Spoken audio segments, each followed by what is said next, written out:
Hey guys, it's Rat Mara here again. I've been noticing that you guys have actually been liking these truth about videos with the different engines that I've been reviewing, different small block Chevy platforms. So I wanted to actually do another one of those today. This one actually came up a few comments in the Small Block 400 video about the DZ302. Now it doesn't necessarily need to be one out of a 68 Camaro. You can always make your own 302, but I'm going to go over the basics of this engine and just kind of tell you how it's comprised and how it really stands up in a performance application today. Anyways, as normal, let's get right into it.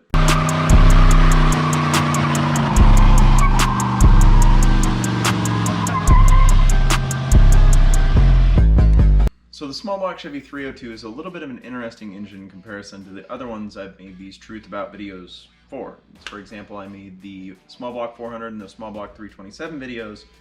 Those are more reasonable to find. You're going to be able to find one of those pretty easily, whether it be at a junkyard for the 400, more than likely for a 327, you're probably going to have to go on Facebook Marketplace or Craigslist. That's not really the case for a DZ302 or an original Small Block Chevy 302. Those are going to be a lot harder to find. You might be able to find one on Marketplace, but expect to pay thousands of dollars just for a bare block more than likely. And the reason for this is these were only basically produced from 1967 to 1969. These were specifically in first generation Camaros. So 67 through 69 Camaros could get the Z28 package and you could have yourself a small block Chevy 302. Now the thing that makes the DZ302 or the small block Chevy 302 a very impressive engine is its ability to rev out. And this is due to the fact that it has a smaller stroke than a lot of small block Chevys. So what Chevrolet did in this instance, for example, is going to be they used the 283 crankshaft, which is going to be a 3-inch stroke rather than a larger stroke found in, a 350 or a 327. They used a 283 crankshaft, which kept that stroke down to 3 inches, but they used the same bore that's found in a 327 or a 350.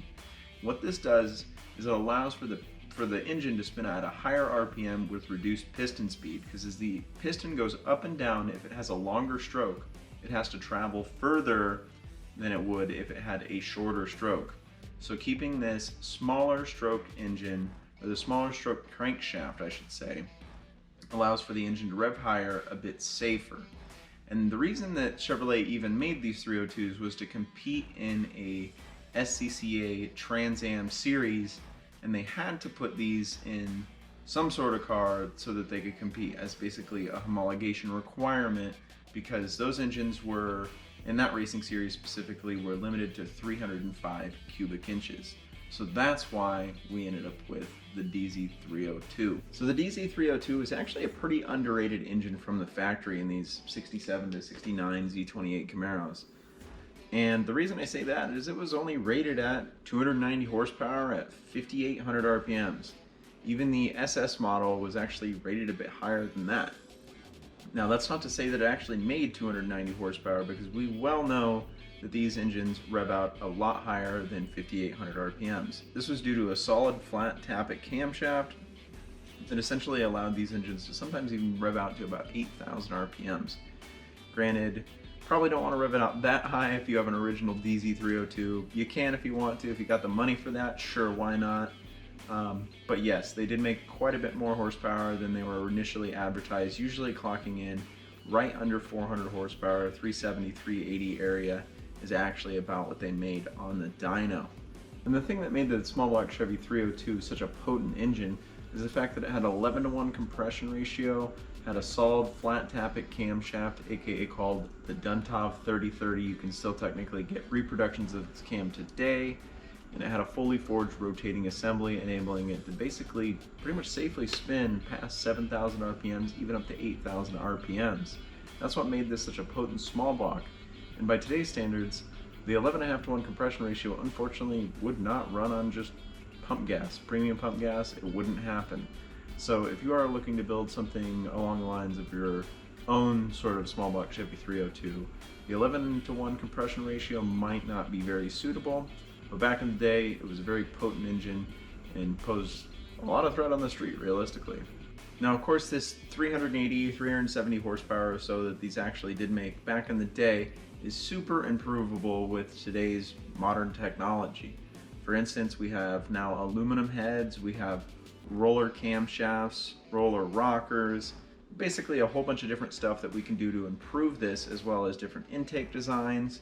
Now, if you're, as I said, if you're not trying to make an original numbers matching or, an original Z28 Camaro with a 302, you can improve on the number pretty considerably. And people have made, with still a very streetable combo, over 500 horsepower out of these 302s with the right camshaft, the right heads, and the right intake manifold, and of course compression to go along with it. Now, while the small block Chevy 302 is a little bit unobtainable to the average person, that doesn't mean that you can't build one yourself without using original DZ302 parts. The cool thing about the 302 is because, well, it was basically adapted by using other already existing small block Chevy stuff. Nothing's necessarily crazy about it. Nothing's going to be detrimental to making a 302 that you need specific 302 parts. And that's because they used a 283 crankshaft paired with a 4-inch bore. So the 4-inch bore can be found realistically in a 327 or a 350. The best way to build these engines, in my opinion, that I've ran into is going to be using a 283 crank and a 327 block with a small journal 327 block. So these are going to be 67 on down blocks. If you can find a 327 block, combine that with a 283 forged crank, you're going to have basically the perfect recipe to make a DZ302. It's going to be a copy, but it's going to be a lot cheaper. For example, I'm going to go ahead and pull up a crankshaft right now from a 283. It's still a forged crankshaft, but I'm going to show you the difference in price if you're trying to build a 302 on your own versus buying original parts for a 302. So this is a forged crankshaft right here. If you can see that, it is $275. It does have a hefty shipping cost, but it's $275 straight on eBay. Forged crank, already turned and everything. Super cheap for a forged crank. You're gonna spend a lot more than that if you go with like a 350 crank or anything like that. So this is actually a super cheap option for you to go if you wanted a forged crank 302. Now, let's pull up a DZ302 crank, an original one that actually shares the same exact casting number, but the difference is in between the standard 283 and the DZ302 crank is that the 302 crank is going to be tough tried, which is basically just a hardening process that they do when they make the DZ302, or when they made the DZ302 cranks. And here we have the original DZ302 crank, which is going to be this one's not even ground or anything. It's just $550 plus $80 shipping. So it's considerably more expensive to get a numbers matching, or not even really numbers matching crank. This crankshaft shared the exact same casting numbers as the one I just showed you before for the 283. The DZ302 stuff just commands more money, and it's not really worth getting into unless you have an original Z28 Camaro that you're trying to restore. There's not much point in it. But you can find the 283 forged crankshafts for, as we found, $275 or something along those lines. And you can also find them online, such as Craigslist or Facebook Marketplace. Those are also options. I just went to eBay because I knew I'm going to find one there, even though the cost of shipping obviously adds up. If you could find one locally, it's going to be cheaper than trying to find somebody who has a genuine DZ302 crank. So you combine that 283 crankshaft with a small block Chevy 327 small journal, and you will have a small journal 302. Which the great thing about the small journal 302 is, since the crank itself has a smaller journal that the bearings actually ride on, it creates less friction and allows you to more safely rev that engine to a much higher RPM. These engines have been well known to rev past 8,000 RPMs. So if you're wanting to learn more about what I mean by small journal versus large journal crankshaft, I did go over it briefly. You can also watch my Truth About the 327 video. That goes over it a little bit more in depth on just the differences between the 327s and the small and large journal crankshafts. That engine kind of pioneered it in between. So if you want to watch that, I'll leave the link for that down in the description below. but that's just another part to it if you're trying to build one of these 302s. So one thing about the small block Chevy 302 that makes it a little bit difficult to actually recommend somebody build one these days is that there's 350, 400, and 327 blocks pretty much all around. You can obviously, as I said, build a 327 or a 350 into a 302 if you want to. But the biggest caveat is you are losing out on the displacement of a 327, 350, or a 400. If you bolted the same parts on a 302 versus a 350, the 350 is going to pull ahead throughout the entire RPM range in horsepower and torque. Displacement, unfortunately, still is king, but there are some caveats to that as well. Being the 302 was basically an engine that had used a shorter stroke, as well as even in the earlier years a small journal crankshaft. Both of those are going to promote higher sustained RPMs, and they're going to actually allow the engine to live longer at those RPMs than, say, a 350, 327, or a 400.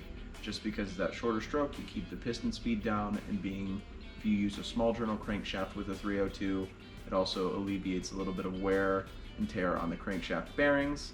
And as I said, if you want to see more about the small journal versus large journal kind of debate, that is in my 327 video, which I did put in the link below.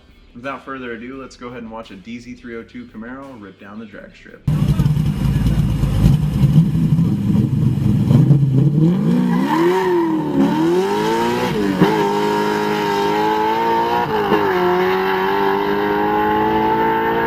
Anyways, I hope you enjoyed the video today, and I did have quite a bit of fun making it because this isn't really a small block that I thought I would review, but I had a few comments in the Small Block Chevy 400 video that had emphasized on maybe making a video on this and or the 283. I went with the 302. I might review the 283 later, but as always, if you guys want to see more of this content, please comment, like, and subscribe, and as always, you guys have a great day.